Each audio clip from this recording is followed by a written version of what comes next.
Assalamualaikum warahmatullahi wabarakatuh. Perkenalkan, nama saya Tiara Juniarti. Saya akan menjelaskan mengenai pemetaan sosial. Apa sih pemetaan sosial? Pemetaan sosial adalah suatu alat diagnosis, yaitu sebagai pintu masuk untuk membuat suatu rekomendasi dari situasi yang ada. Dan mulailah direncanakan. Pemetaan sosial juga dapat diartikan sebagai suatu kegiatan yang dilakukan untuk menemukanali kondisi sosial budaya masyarakat lokal. Jadi, pemetaan sosial adalah sebagai cara untuk menjembatani kepentingan perusahaan dan masyarakat daerah, sehingga orang yang melakukan pemetaan tidak salah langkah dalam mengambil kebijakan atau program yang diambil. Sebelum kita melakukan pemetaan sosial, kita harus tahu desa mana yang akan kita tuju, barulah kita bisa mencari informasi dari desa tersebut. Sebelum kita terjun langsung ke lapangan untuk melakukan pemetaan sosial, kita harus bisa mengetahui apa sih tujuan kita melakukan pemetaan sosial. Tujuan kita melakukan pemetaan sosial itu adalah mencari, menemukan, dan menganalisis apa sih permasalahan yang ada di desa tersebut, sehingga kita bisa memberikan solusi terhadap permasalahan tersebut. Selanjutnya, kita juga bisa melakukan kerjasama terhadap kelompok-kelompok yang ada di desa tersebut. Nah, sebelum kita melakukan pemetaan sosial, tentulah memiliki beberapa tahap-tahap. Yang pertama itu kita menggambarkan secara umum, yaitu seperti mengidentifikasi, membuat daftar, dan memilih kelompok sosial yang berpengaruh. Yang pertama itu mengidentifikasi. Seperti saya jelaskan sebelumnya, tujuan kita melakukan pemetaan sosial itu untuk mencari suatu permasalahan di desa tersebut, sehingga kita bisa membantu desa tersebut untuk jauh lebih maju dari sebelumnya. Nah, mengidentifikasi ini maksudnya kita mencari, menemukan, dan menganalisis apa saja permasalahan-permasalahan yang ada di desa tersebut. Yang selanjutnya adalah membuat daftar.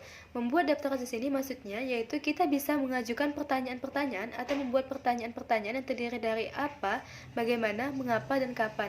Pertanyaan-pertanyaan ini bisa membantu kita dalam mencari informasi terkait desa tersebut. Dan selanjutnya yaitu memilih kelompok sosial yang berpengaruh. Maksudnya, di dalam suatu desa tersebut pasti memiliki kelompok-kelompok penting. Nah, kelompok-kelompok penting inilah yang akan kita ajak kerjasama untuk melakukan proses pemetaan sosial ini guna mencari informasi yang sebelumnya akan kita cari. Selanjutnya, sebelum kita melakukan proses pemetaan sosial, kita harus meminta izin terlebih dahulu kepada kepala desa di desa tersebut dengan cara kita membuat surat pengantar atau surat izin dengan disertai memberikan penerangan kepada desa tersebut siapa sih diri kita dan apa tujuan dan strategi kita dalam melakukan proses pemetaan sosial ini. Selanjutnya yaitu setelah kita mendapatkan izin dari kepala desa tersebut, maka kita bisa melakukan kerjasama terhadap kelompok-kelompok atau orang-orang yang ada di desa tersebut untuk mencari informasi mengenai desa tersebut. Hal yang bisa kita lakukan untuk mencari informasi dengan kelompok tersebut bisa melakukan diskusi bersama kelompok tersebut. Dengan cara kita bisa berkumpul dan mengajak masyarakat tersebut untuk melakukan suatu diskusi, dan diskusi tersebut harus kita catat dalam sebuah laporan diskusi. Dan dalam diskusi ini juga kita harus bisa berhati-hati dan cermat di dalamnya, karena bisa menimbulkan konflik jika kita tidak berhati-hati dan cermat. Selanjutnya, setelah kita mendapatkan informasi terkait apa sih permasalahan-permasalahan yang ada di desa tersebut, barulah kita bisa menyusun proses pemetaan sosial ini dalam suatu laporan, sehingga kita bisa mengusulkan atau memberikan arahan kepada desa tersebut mengenai apa sih program yang tepat atau yang cocok untuk dilakukan di desa tersebut.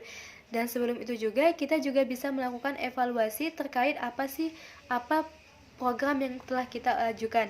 Nah, dalam suatu proses pemetaan sosial ini, sebelumnya kita juga harus membutuhkan atau memerlukan alat-alat dalam proses pemetaan seperti kertas, spidol, permukaan tanah, busa berwarna, fos-es, kerikil, krayon, ataupun stiker.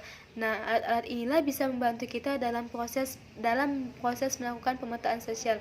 Biasanya alat-alat ini kita gunakan dalam berdiskusi dengan kelompok masyarakat tersebut, sehingga memudahkan kita dalam mencari informasi terkait permasalahan yang ada, sehingga kita bisa memberikan program ataupun solusi terhadap permasalahan di desa tersebut dan bisa menjadikan desa tersebut menjadi lebih maju. Sekian penjelasan dari saya akhiri dengan ucapan Assalamualaikum warahmatullahi wabarakatuh.